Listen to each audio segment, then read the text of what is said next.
Hi, welcome to Clutter Bravado.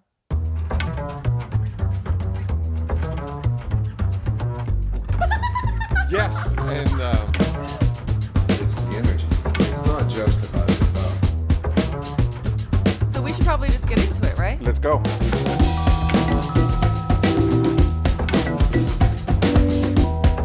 Hello. Bonjour. How are you? Very well, thank you.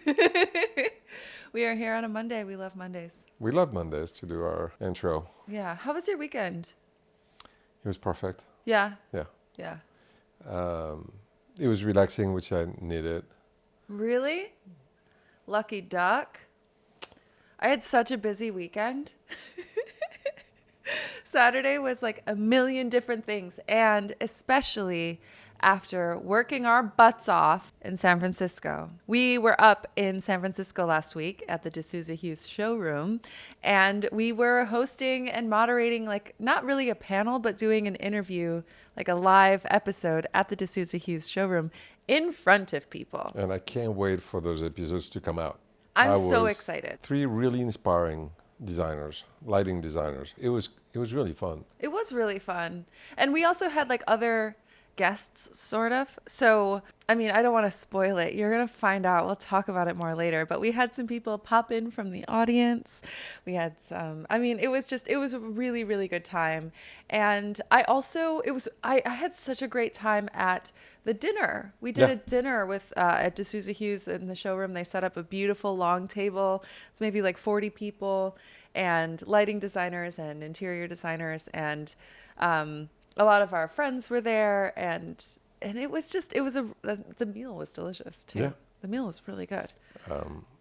And the showroom looks, the D'Souza Hughes showroom looks fantastic. It's gorgeous in there. And a great collection of lines and designers. Kimberly Denman being one of them. We're very proud of that. And then being in San Francisco was nice. It was cold, a little rainy. Raining, but yes, absolutely. we didn't really impact me as much as I thought it would.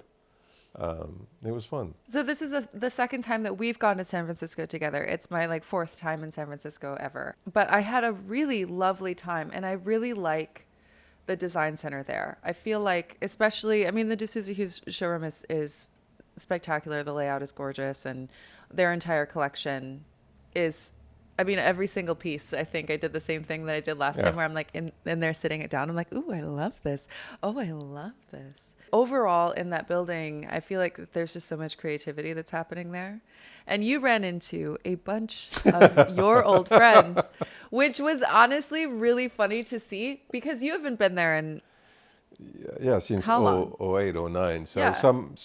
a few of the designers we saw, I had not seen in, I don't know, 12, 15 years, something like that. But they've known me for 30. So this is what's really funny is we would just be like having lunch or getting a coffee like in the main area of the building. So there's a big open area in the middle, and then there on 3 floors, the showrooms are sort of around that space. And there's a place to get coffee there. And so we're getting coffee or we're having lunch, and you're like, hold on a second, I see someone I know. And you walk over, and it's just, and here's someone that you haven't seen in how many years? So like 15 years? Yeah.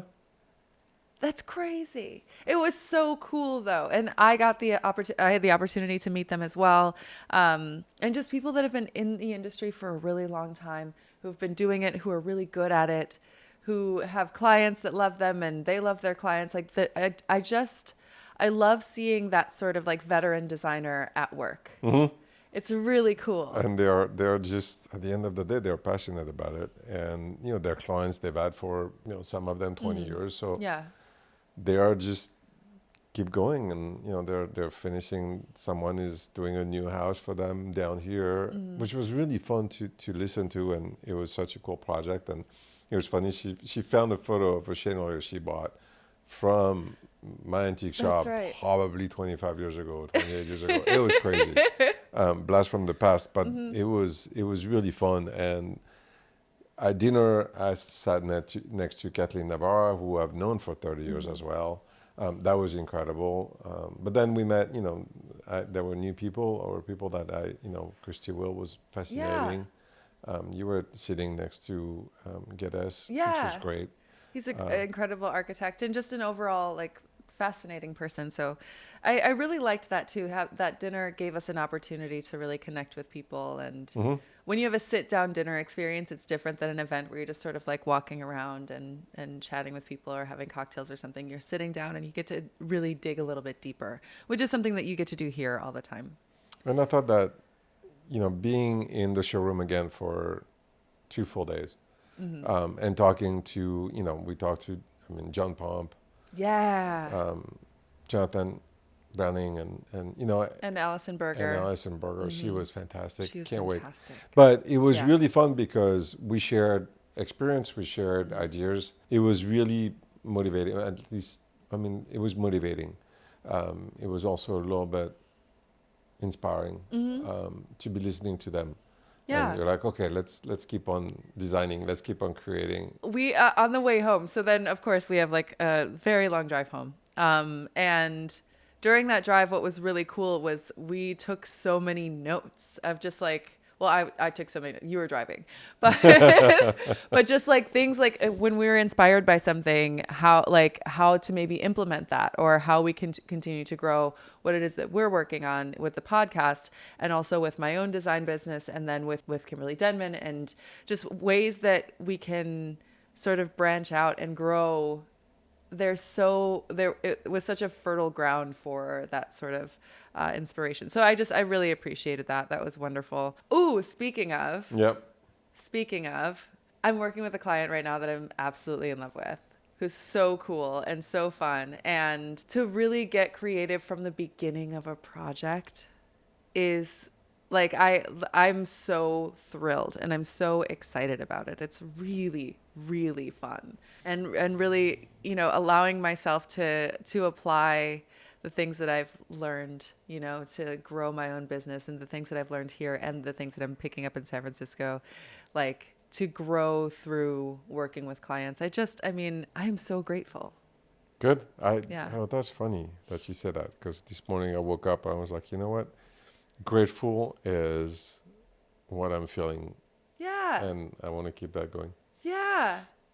Grateful and creative. And I guess, I don't know, maybe there's like a new leaf that's turned, because I think that I've been under a little bit of a dark cloud for a little while, and getting into this more like inspired and hopeful place really comes from like gratitude, and comes from staying open-minded, and also comes from the fact that I'm training for a half marathon now too. That's it. The runner's high keeps on going. Is it? Okay, people keep talking about a runner's high. I don't feel a runner's high. I really just feel tired. But I'll bring that up. It's a very personal thing that I'm doing, but I am training for a half marathon and doing it with my girlfriends. And on my Instagram, my personal Instagram, I'll be like, I don't know, posting like after my run, so you can see that I'm doing it and still alive. Running 3 days a week and incorporating that into my yoga and Pilates practice and all of that. So, oh my goodness. But I will say that getting that much like exercise and going outside and being able to have that is also something that I feel like is focusing my energy inward. So my attention then is going to like that more creative fire that I've got, where I'll be for a run and I'm listening to an audiobook usually, and then something will pop up in my head and I'm just like have this thought of like, ooh, what if I did that? And then I get home and I can like write that down real quick. So I get these like really cool ideas. You know how some people get ideas in the shower? Yeah. I'm getting ideas on runs now. So it's pretty fun. It's neat. Like whatever you It's a healthy way to have to get ideas, that's for sure. Yes, it is. Painful way to get ideas. Because when you go to the gym like 4 or 5 days a week or something like that too. So I'm sure that's where you're getting a lot of ideas as well. Probably. I used to, not that I've done in the last few weeks, but I walked a lot, in the evening, and that was very nice. Oh yeah. So I need to reincorporate that, because that felt good, and that's a time where I could think a little bit, clearly, like there's no distractions or no, emails, or so that was healthy. So I get it. I get the. When you clear out all of the things that your brain is like obsessing over and whatever, then it makes it a lot easier to be creative, I think. I think so, yeah. Yeah. And health has been a big part of, my journey for sure, and definitely yours. I mean, yoga instructor, and now a half marathoner. It's gonna be good.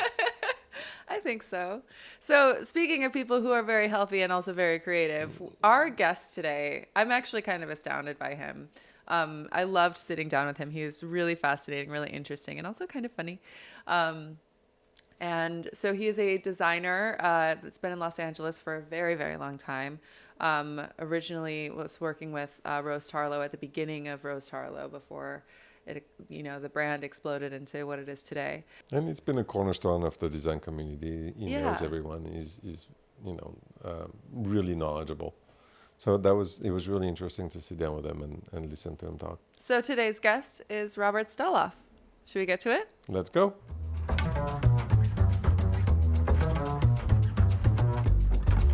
Welcome to Clutter Bravado. We are here with Robert Steloff. Hi. Hi. How are you? I'm well. Better for seeing you. Aw, thank you. So you are an interior designer. I am. And you have quite a bit of history in some legendary showroom action that was happening in Los Angeles. So you were with Rose Tarlow for 18 years? Correct. Amazing. And then started off on your own with Robert Steloff Design. So I'm really curious about your experience at Rose Tarlow and how that started. So that was quite a while back. It was. Okay, tell me how it happened.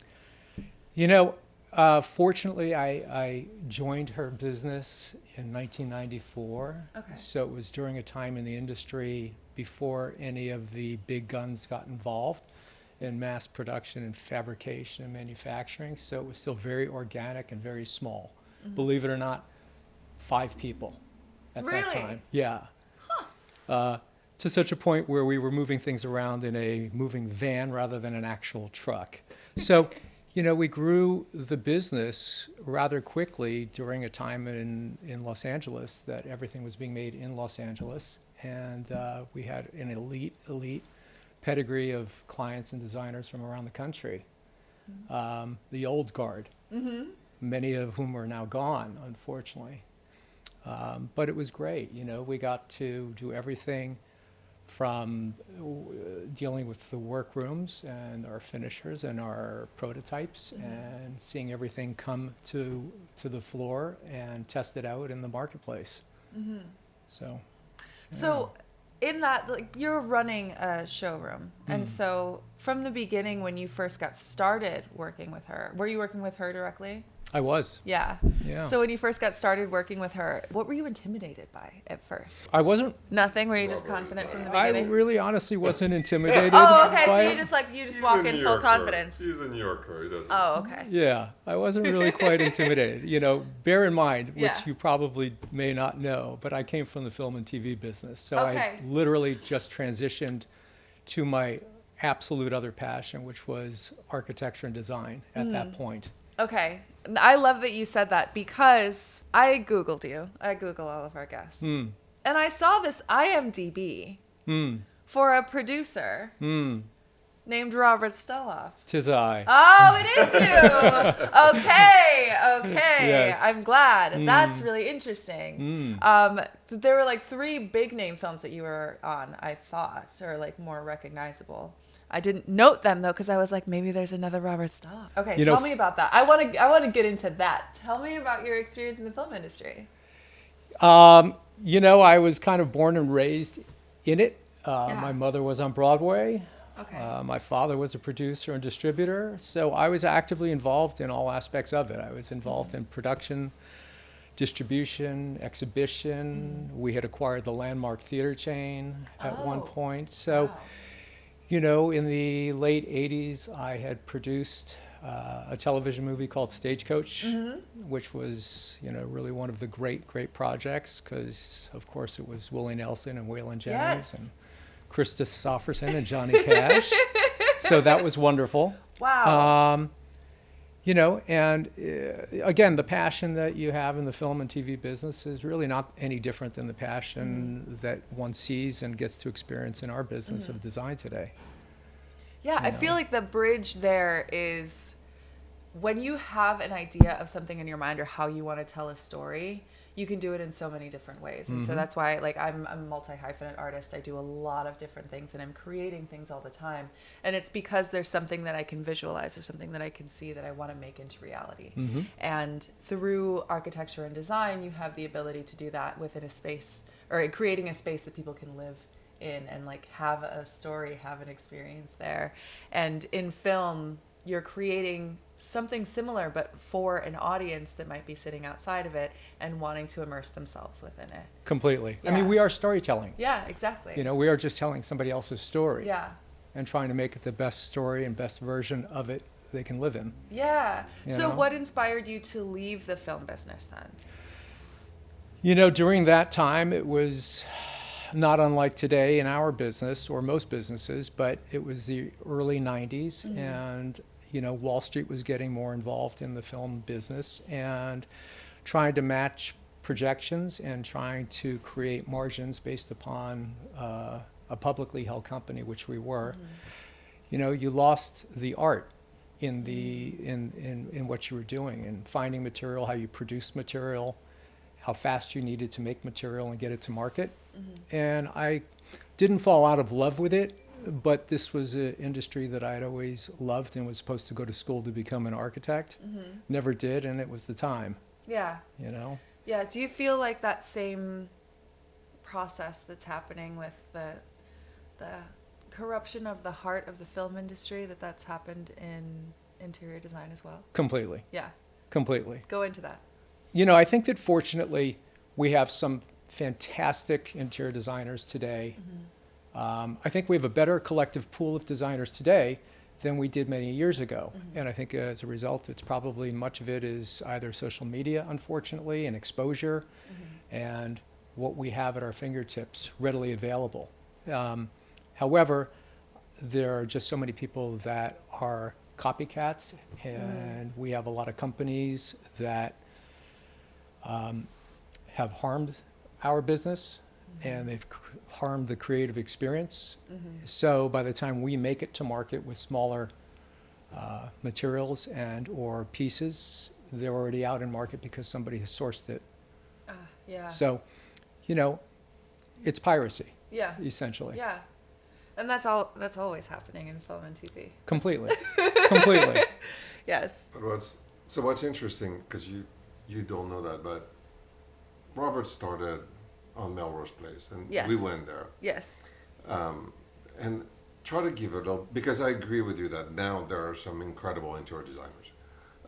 The talent was there, but I think that there was an energy in the 90s in LA on that little street that was just magical.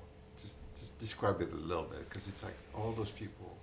You know, I mean, I think that everything that you're referring to is what has happened in every major city in the country, which is we no longer have the small tree-lined streets, we no longer have the little shops, we no longer have the little cafes. Every aspect to society has changed, you know, how we relate, how we might meet for a cup of coffee, how we might meet for a drink. We still do from time to time, but it's just different. So Melrose Place, at that time, there was a wonderful shop owner named Lee Lacey who kept impeccable care and maintenance of his property on the south side of the street, which was adjacent to Rose's original shop there. He was painting his shop every 45 to 60 days. He was Wow. obsessed with the architecture of it. Beautiful, beautiful New Orleans-esque type of architecture. But nonetheless, you would visit shop to shop, and the experience of it was something that had a romance to it. And I think that we have lost romance in terms of, It's what we miss. you know, that's what we have lost, generally speaking, as a society, you know. Totally agree. And to me, that's a big failing of modern day culture.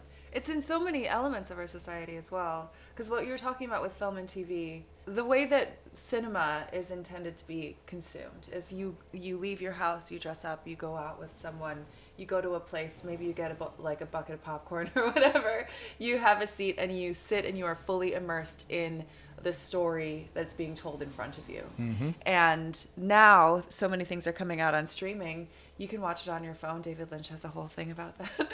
You know, or it's sitting on your couch at home and you're on your phone in one hand and you're kind of paying attention, and that experience of like letting film sort of like wash over you and letting you become immersed in it is so rare these days. And it's that with what you talk about with furniture as well, because you're doing so much shopping online and you're sitting there like, maybe, I mean, you can look at the measurements of something, but you can't touch it, you can't sit in it, you can't feel it. So even though you might understand that like the pitch of this chair is exactly what I'm looking for, when you actually sit in it, it just feels wrong. But until you go to a showroom, you talk to someone, you have that experience, which does feel romantic. You're actually being present and you're living and you're letting this be a part of the life that you have. Completely. And Yeah. I actually think that you're doing a huge disservice to your client today if you don't take them out shopping. Yeah. And you're doing Yeah. a disservice to any junior staff that you have working for you if you don't teach them to go out and touch a velvet or a taffeta and understand how it's going to hang and how it's going to upholster. You have to teach. You have Yeah. to be a mentor. You have to continue it. Yeah. You cannot be a shopping designer online. Yeah, that's something that I'm really grateful for, like, you know, working with Laurent. It's that we're out going to showrooms all the time. At least once a week we're popping in somewhere and, you know, having the experience of like, I'm looking at something, I think I hate that. I think that's hideous. But I want to have the experience of sitting down in it. I want to touch it. I want to see how it feels. I might have a different experience with it, or something that I think that I love that unfortunately just doesn't fit right with me, you know? And I think that we talk to people. I mean, Yes. we went to art galleries, we met, quite a few people. There's personalities. I mean, and at the time, I mean, the personalities that were on that street, John Nelson, or, they were fantastic. I mean, they traveled the world to bring the furniture, or Rose, when she started making the line, it was avant-garde. It was something that no one else did at the time. So you talk to people, and you learn something. You really learn, because we are. I mean, in some ways, we're artists. And, that sharing, and we love to share our knowledge, and that's lost if it's just via email it's funny that you brought up romance. I like that. Well, I really do believe in it. I used to, years ago when I was running Roses, there was a good designer named Shepard Weinberg, who used to teach at UCLA. So every 6 months he would bring in classes, and I would teach them on the fine aspects to the manufacturing and the finishing of her collection. Why is age war dovetailed? How is the box, all of the details that go into the stuff that really makes good furniture. And, it's one of those things that I will not compromise on in work. Unfortunately, I find that one of the great frustrations from clients today is they want everything so quickly. Yes. And that unfortunately began in 2011, 2012, in my opinion, post that last recession, and then into the world of Amazon and One Kings Lane and many of the others that we all know. And the immediacy is what cut right into the great aspect of romance. Yeah. A piece of furniture should be made mostly in wood, not in some plywood kind of, not even plywood. I mean, I don't even know. I don't even know what they use, because I just saw a chair that was unupholstered, and I'm like, you might as well throw it out. I mean, it's just, nothing there is worth any of it. I mean, from the wood, the structure to the, and it's sad. It's really sad, because it's going to fill up our, landfills, and it's also can be comfortable. It doesn't create a home. And it's just It's temporary. temporary. Everything becomes temporary, Yeah. And therefore there's no romance. and there's even less romance. Yeah, Yeah. I mean, you know how it is when you're cooking a meal in some Oh, of yeah, your no, great yeah. parties. And- There's a process, there's a journey to it, there's a And- seasoning to it. it's. I mean, part of why we closed the shop and we went private was because of that. Because I'm old school. I mean, I'm old school. I'm a people person. I started this business in '93. We would have a pot of coffee. We would have croissant. We would have designers stop by in the morning. You don't have croissant here ever. No, well, He's dieting. You've never had the. Now I'm upset. You should have them more. I'll bring them. Great. And a little dab of caviar too. Yeah, exactly.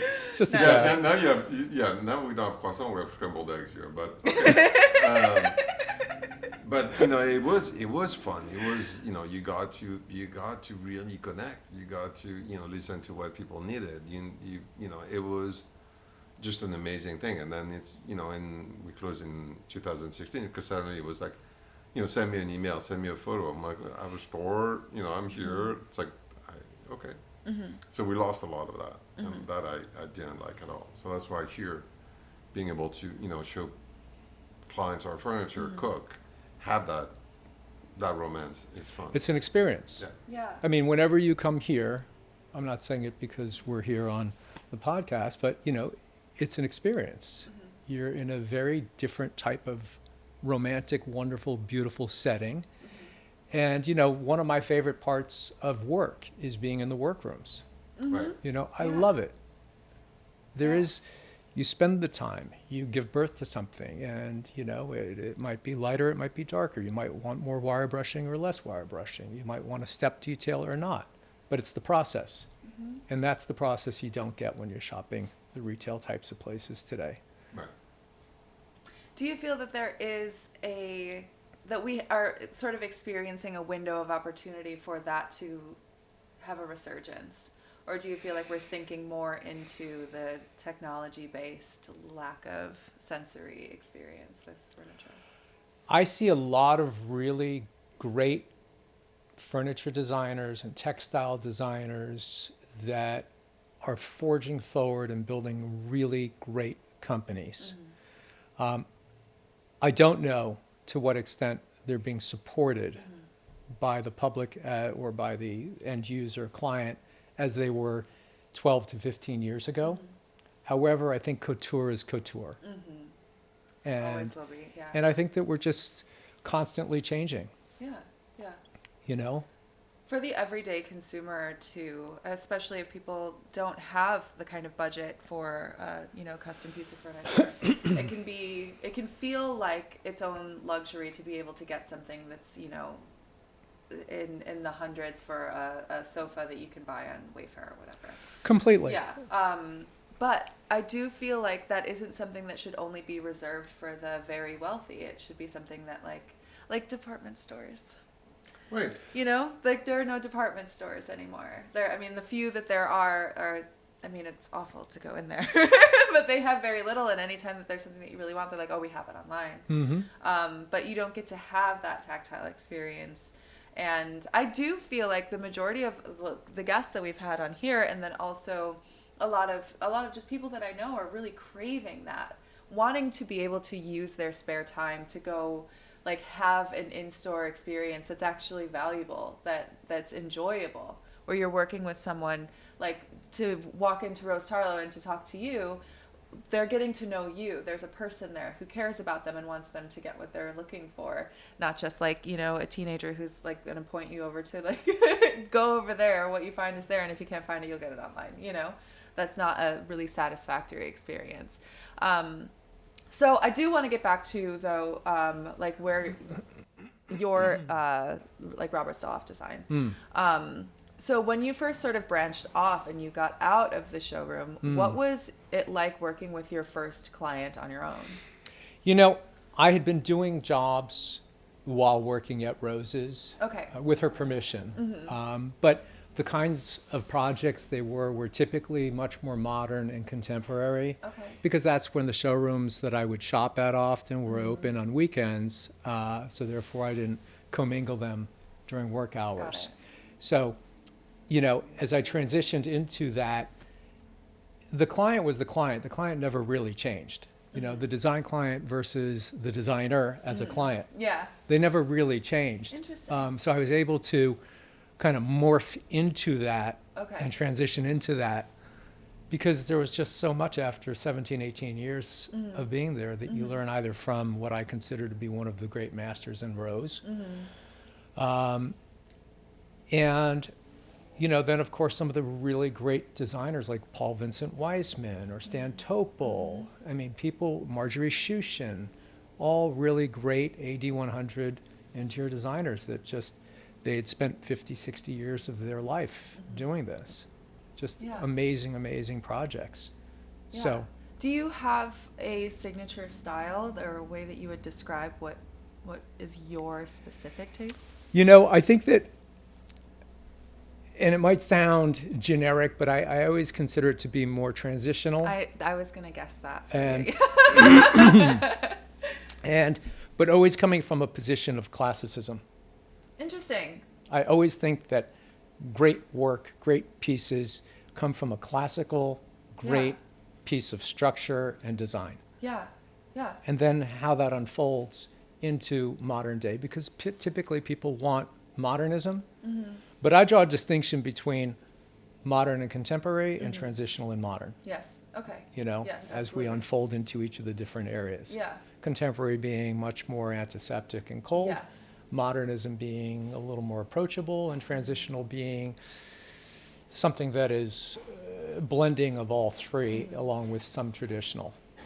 Yeah, I also feel like when you're working with a transitional style, it feels to me like it's easier to actually live in.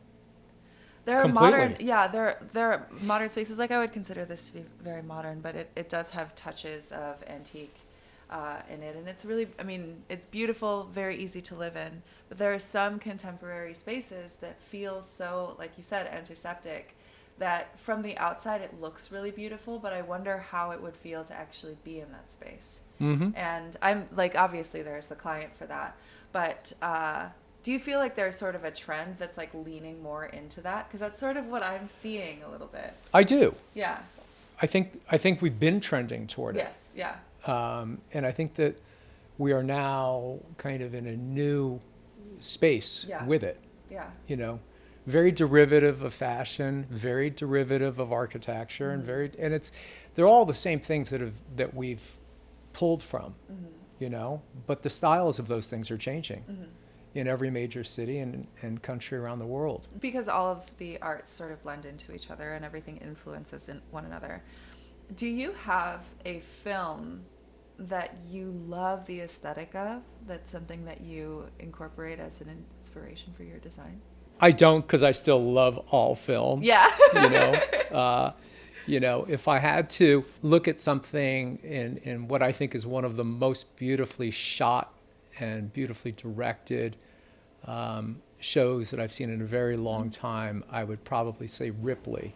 Really? On Netflix, which is shot in sepia tone, and which can be very off-putting to the general public, and it sucks you in, and every single shot is masterful. Wow, I haven't seen that at all. It is it is one of the most beautiful things you've ever seen with great storytelling. Wow. Okay, I love that. And I loved not having it be about the color and the texture because it just completely envelops you.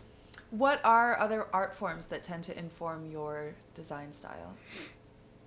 Architecture. Interesting. Okay. Architecture. Yeah. Good architecture. So if you approach a house and you have like an idea of what the architecture is going to be, it's easier for you to decorate it. Obviously, that kind of makes sense. Yeah. Yes. Is it architecture of just the space where you are, or architecture of other spaces? I think it's both. Yeah? Yeah. Okay. Go into that more. I want to know more about it. It's interesting. It's funny that you say that. I had done a project in Holmby Hills a couple of years ago, and I didn't even realize the subliminal aspects of why I was so driven toward hexagonal tiles in this bathroom. And then as I went back to New York, I had realized that there were the very hexagonal stones that align Fifth Avenue and Central Park West that are on the floor. Okay. And they so heavily influenced me, And when you realize that we are creatures of our surroundings, whether it's relevant today or why you can't quite figure it out, that was something that struck me. Yeah, you're pulling things subconsciously all the time. Yeah. I just think that great scale, great architecture, great juxtaposition is something I am very studied on and very studied in. And I just appreciate it immensely. Yeah. Because I understand how you got there and what it takes to get there. Yes. And it's not quick. Yeah. So It takes some time. It takes some seasoning and some marinating. like anything good does, you know? Exactly. I think that anything that is worth having is worth waiting for. I agree. Yeah. Wholeheartedly. Definitely. Okay, so okay. When I went to Google you, there is very little that's available. Now, I'm glad that I found the IMDb. Okay. I didn't think it was you, but I found it. There is literally just your Instagram and your website and maybe an old LinkedIn profile. Why? Tell me about that. With your internet footprint, is that something that you want to keep really small?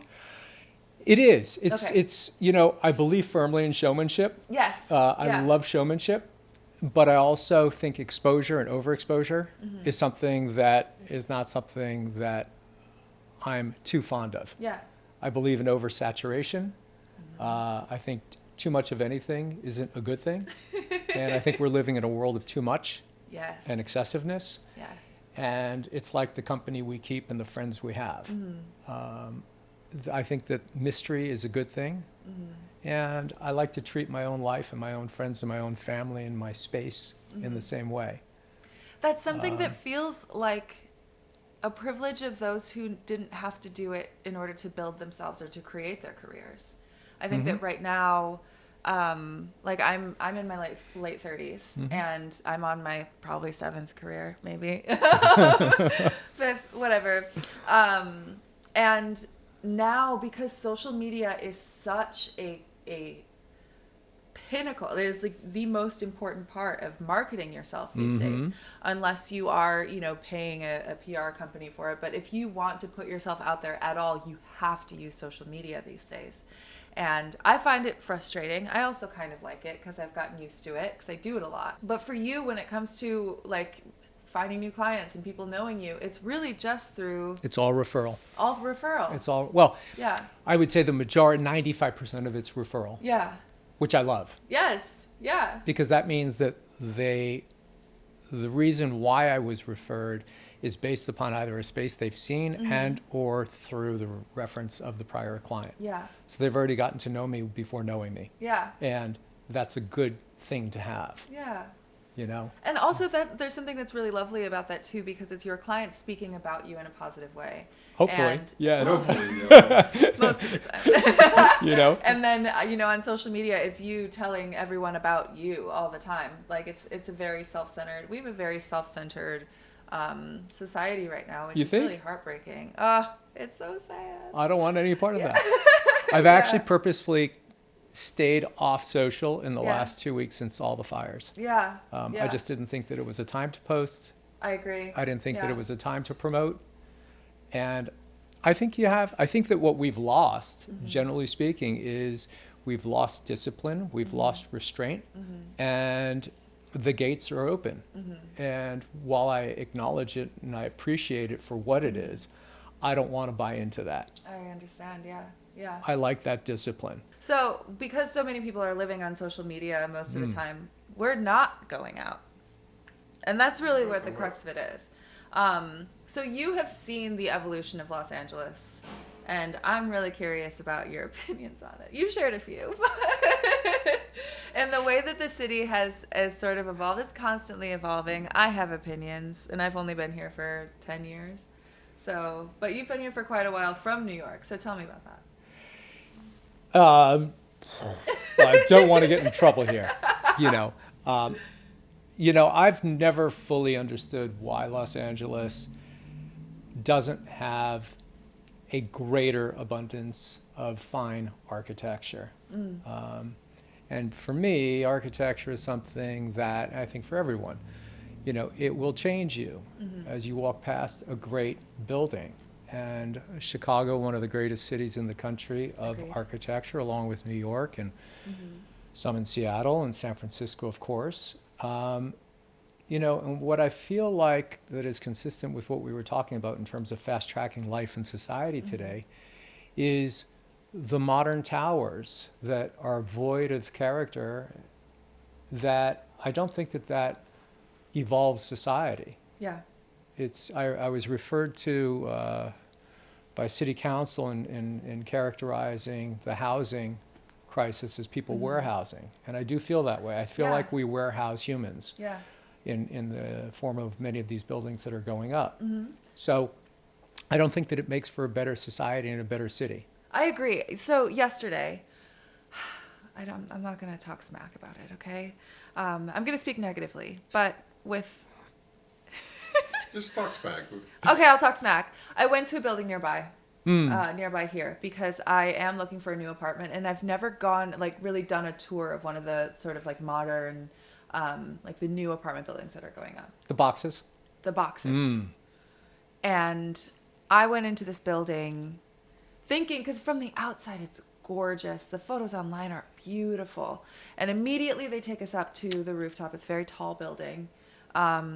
There's a pool that overlooks, I mean, it's like a 360 of the entire city. It's stunning up there, okay?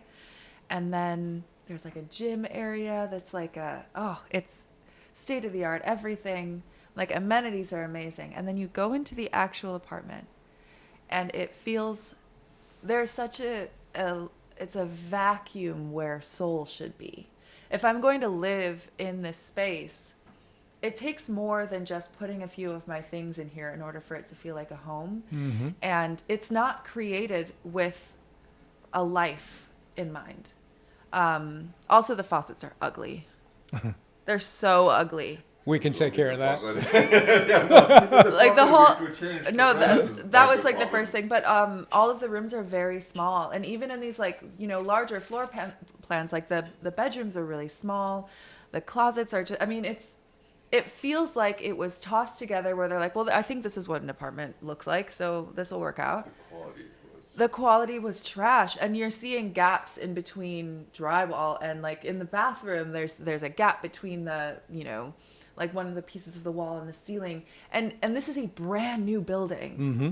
You can feel that nothing is real. You can feel that the floor is that like vinyl, like flooring that they Junk. put in everywhere. It's trash. The acoustics. Trash. And it was really heartbreaking, because this building is not cheap to live in. Okay, and again, the amenities are wonderful, but it feels like living in a hotel. The hallways, again, no character, a little style maybe, but absolutely no character. Not really. No, that was, I was what's trying to be happened? generous. I find that many of the younger architects coming out of school today, they have not learned why interior architecture is so relevant and important. Interior architecture being case moldings, floor moldings, baseboards, details, I mean, everything that's in and around us in this apartment. And when you have a box, you have a box. You have a box. There's nothing that's going to change about it. And it's Yeah. very sterile. So to me, I don't want to live in that kind of a space. And I think that there are things that can be done to augment that. Yeah. But, if you're renting a unit, you're not going to do that. However, I do have one of our best friends that has spent an excessive amount of money on an apartment, Really? putting in moldings and a lot Yeah? of interior architecture. Yeah. See, I wouldn't do it in one of those boxes, but that's one of that does exist in LA. And for example, we're in the Talmadge, and we have that, and you have that here. Like it's gorgeous, and it does have so much character. And it's an old building. It's a little haunted. And, and I love that. I love that there's been so much life lived in here. And that's kind of why, because I'm looking for a new apartment now, and like I like the idea of going into like a Hancock Park area, because there's a lot more history there. There's more there's architecture that's from like the 20s to the 40s, where there was more intention put into it. There's real wood in there. It's called romance. Yes, romance. That comes right back to that. It comes right back to that. But I mean, and maybe that's the story of the romance. I mean, romance in food, romance in literature, romance in movies. Like we lack a serious amount of poesy and romance in this world. And I it's funny that I felt it, but I didn't put a word on it. You put that into words very well. Thank you. Oh, you're very And that's welcome. something I'm going to be sort of stewing on a little bit. My 2025 intention this year is to allow myself to feel joy and just pleasure in living, you know, eating good food, listening to beautiful music, watching a beautiful film, like having choosing that for myself. Mm-hmm. And I think the romance is at the core of that. I think that it's romance with the city of Los Angeles. You know, sure. for me, Yeah. I just think that it's so ultimately important in what we do every day. You get one shot at this, Yeah. right? You get one shot. And I think that if we are disciplined about how we approach our day and how we want to fill our days, weeks, months, etc., you'll unfold a beautiful story for yourself. Yeah. But if you live in social, that is your reality. Yeah. And I think that a lot of people might look at the word romance and they might think, oh, it's old school, or, you know, it's outdated, or it's it has a frivolous negative even. connotation. Yeah. You know, for me, it's what drives me. Right. It's the process. It's Yeah. everything about it. And I talked about it. I had to take a break over the holidays because there was a little bit of an overload, and I started reading again. And you know, that rediscovering that I can read, which was fantastic. It was such a great discovery. I'm like, oh, geez, and rediscovering writers that, you know, the talent of those people is so incredible, and I want to nurture that, you know, versus you know, social media, and also realizing that at some point I was watching a TV show on Netflix with Instagram on my right hand and maybe the laptop. I'm like, no, I'm going to go crazy. Yeah, you know, it's interesting. My great aunt, who lived to 103 years of age, she was one of the most famous booksellers in the country at that time. And she had bought a 5-story brownstone on 47th Street between 5th and 6th Avenues, right in the middle of the Diamond District. And she stood 4'8". Every single floor with the creaky old floors had something different. One floor had old antique postcards from the late 1800s and 1900s. And when you look at the span of what she got to see, you know, it was truly amazing. And I don't want to lose that sensibility about Right. how we live our life. Yeah. And I think it is old school, but I think that there's a pendulum, there's a middle ground that needs to be, you know, brought back. And I think it's a healthy switch back to being able to just enjoy. Maybe, I don't know, it's not even simpler. It's just, you know, pleasures that have been around. We don't have to always look for the next thing. Yeah. And it doesn't mean I'm not interested in AI or crypto. Right, Yeah. exactly, yeah. I'm very interested in Yeah. it. You know, Yeah, no, it's I not just want to being- hang on to the vestiges of yesterday also. Yes, you need to have something that keeps you grounded. Balance and Right. harmony. Reminds you that Balance you're and a human harmony. being who's living on a planet, you know? Like I live on Earth, and like I love putting my hands in dirt. I have to. If I don't put my hands in dirt occasionally, I'll lose my mind. It's called getting dirty. I know. For I a good have to. reason. I mean, I have to. Or like going into nature, it's so important to me. Shutting everything off, going into nature, or just like listening to the wind for a little bit, reminding myself that I'm an animal. Do you know that you're I do. a mammal? I am. Yeah, I'm fully aware of it. you're a mammal. Oh, that's I know that very, very well. Okay, just reminding you. I teach yoga as well, and in my yoga classes, I remind people all the time. Just remember that you're a soft little animal, and all of the technology that we get sucked into, it takes we're so focused on being brains, and being like a part of a you know, larger machine, or like even centering ourselves and like what we're gonna get out of the world and how much money we have and how many things we have. And I really love the idea of like going back and just like humans making houses out of trees. Isn't that beautiful? It is. And sitting down on things that make them feel, that are like soft, that are made out of the fur of other animals. It's so sweet. I like that. Yeah, your romance. Oh, that's yeah. so great. Now I'm gonna be writing about this later for sure. I'm so inspired. Okay, we have to wrap up. Okay. So I want to ask you our 3 questions that we ask for all of our guests. I did not prepare you for this. No. You.